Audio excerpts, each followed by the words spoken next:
So, to all those people that have been watching my live video game streams and wondering how the hell I do it, this video is about all the equipment that I have and how I set it all up to work together. It's an incredibly elaborate system. It's very expensive, and I'm surprised it even works, but I'm going to show it to you, so here we go. Let's start at the very beginning here. Let's start with the NES over here. Probably can't really see it because there's not much lighting going on here. There's actually two NESs there. The one on top is the one that I use for live streaming. The signal comes out of there as composite audio and video. It goes down over here to these three boxes. Now these three boxes right here are what I use to convert the old video output formats that are used by the many old video game consoles into HDMI. The NES specifically comes into this box here. This box converts composite video and S-video into HDMI. Comes out the front right here and out that wire and out to the back. This box on top here, this one converts component video to HDMI, and this one over here converts VGA to HDMI. The component to HDMI box is what I've used to play so far Metroid Prime on GameCube using the component video cable, and the VGA to HDMI box is what I've connected to my Macintosh computers and my PC to do the gameplay from those. So, once the video is in HDMI from these three boxes, it goes over to here. This is an HDMI switch. It has one input and four outputs. No, that's wrong. That's stupid. That's backwards. Don't listen to me. I'm retarded. It has four inputs and one output. It is switchable with the buttons up here on top, the 1, 2, 3, 4. From there, the signal goes through the single output over here to the HDMI splitter. It has one input and two outputs. Now, one of those outputs goes up here, up to my surround sound receiver, and from there it goes down to the TV. So if I want to play a game without streaming it, it's very simple. It's very few hops to get from the system to the TV. So less lag that way. And that is the way I actually play when I'm doing a live stream. That's the feed that I'm looking at. Now, the other feed coming out of the splitter goes all the way up to my live streaming equipment, and that's what's up on these two shelves right here. The HDMI signal from the splitter comes up to its first stop, which is this box right here. This is the picture-in-picture box. It has two HDMI inputs and one HDMI output. One of those inputs, like I said, comes from the splitter down there. The other input comes from over here to my camera. My camera is pointed at me while I play, and that's how you see me. So the splitter down there and the camera up here both come into the picture-in-picture box. The picture-in-picture box takes the camera input, makes it the little picture-in-picture up in the corner, and the gameplay fills the rest. From here, let's see. Now I think I missed a step here. I missed a step. Hang on, let's go back. Go back to the splitter. The first stop from the splitter is not the picture-in-picture box. It's actually back here. It is this box right back here. This box converts HDMI to DVI and audio, because after all, that's what HDMI really is.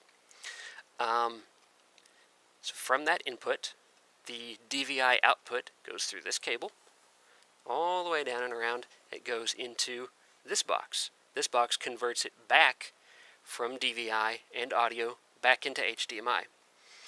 Now, the audio from this output goes through its little cable up here and goes into my mixer.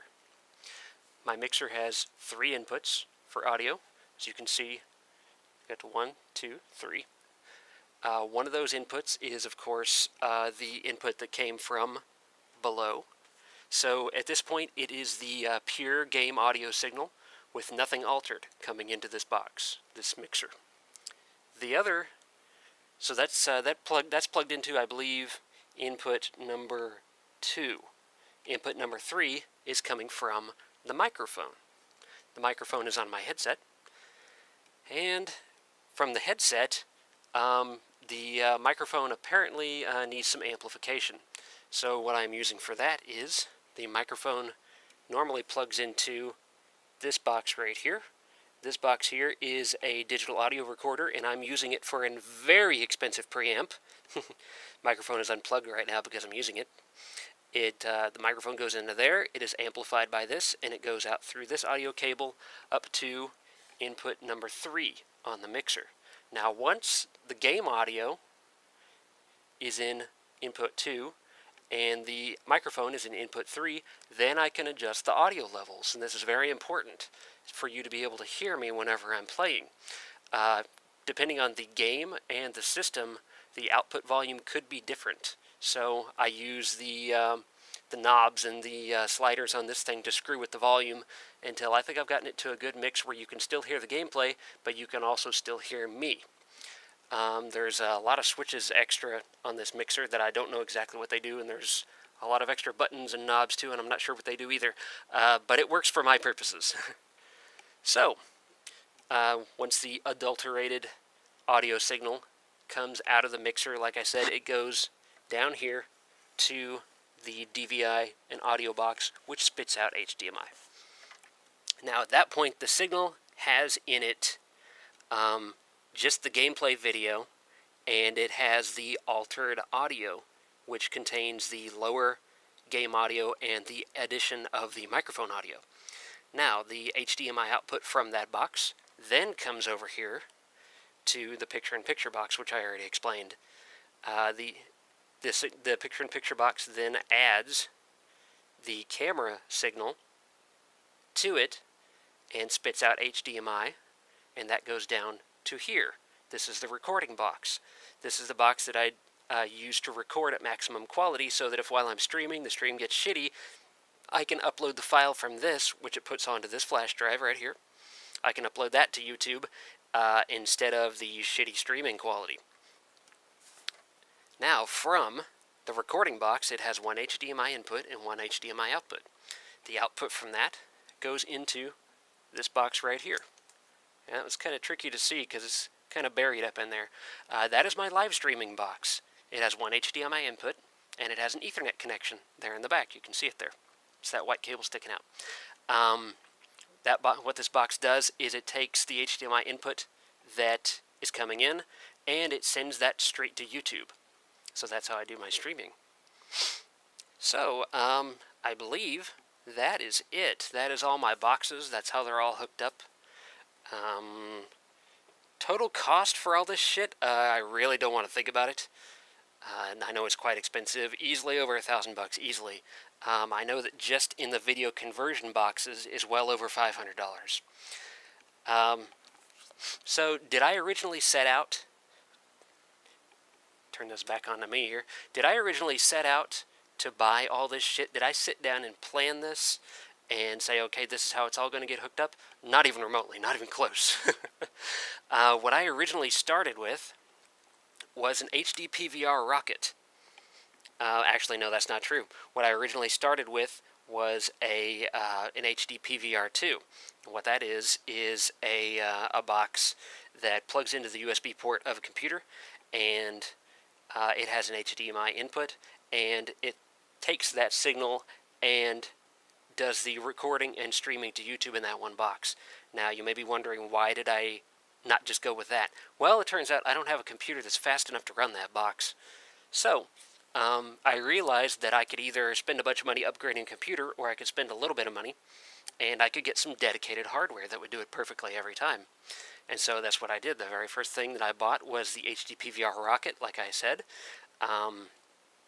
And I used that to do the first few of my gaming videos. The HD PVR rocket has an HDMI input and a flash drive connection and a microphone input, so it's very similar to this box right here. But the HD PVR rocket, you have to kind of fiddle with the levels on it, especially the audio levels, for every game. And so, that's a similar problem to what the mixer is solving now. But in order to do that, like what I had to do was I had to disconnect or I had to connect the HD PVR rocket to a computer and then configure it over USB using the Hauppauge software for it, and then disconnect it, which puts it back into dedicated mode, and then record a test clip. And then to see if everything was okay in that test clip, I'd have to disconnect the flash drive, plug it into a computer, and watch it. And you can imagine how incredibly tedious that must have been. So, I got this box to replace the HD PVR rocket. It does the same basic functionality. It had the microphone input right here, and the headphone output, and still recorded to a flash drive, but the number one, this box comes with a remote that lets you control the whole thing, which is very nice because I don't like to have to get off my ass. And it allows you to also play back clips that you have recorded without having to change any of its connections. So that's what I did for my first few recordings to make sure everything was okay. I'd do a couple of test recordings with this, play them back, and once I was satisfied that everything was okay, then I would go ahead and record some gameplay. Then the next problem that arose from that was that I realized that it was kind of difficult to hear me over the game audio. And this box right here allows you to adjust the microphone level, but in order to hear me over the game, I had to bump up the mic level on this so high that it got really distorted and really nasty. So I was like, I need to change this some other way here. So what I originally did was I had a little mixer that was like this, not as elaborate as this one, and I would take the game audio directly from the NES, and I would feed it into the mixer along with the microphone input, and I would play with the audio levels there until it was good, and then that would feed into the converter box, which would take it to HDMI, and then that HDMI would feed into the recording box. So the next thing that I wanted to do was I wanted to put myself in the video, and so I evaluated a number of different boxes, and I finally came up with this. What this box right here is called a multi-viewer, and that was the key word that I had to search for. That turned up HDMI multi-viewers. It says it's actually 2x1. That's kind of how they're rated. It has 2 inputs and 1 output. So then I had that, and then I bought this nice camera right here to record me. I looked at other options to see if maybe there was like a recording box that also had a webcam input, but I couldn't find anything, at least nothing that was not astronomically expensive. So then I had, at that point, the camera on me, and that being recorded to here. And the next thing that I wanted to do was I wanted to live stream. So I was like, is there an HDMI box that just streams to YouTube in real time? It takes an HDMI input and just pushes that straight up to YouTube. And that's how I found that box. So, at that point, the way that things were hooked up, I could not do a live stream using audio commentary.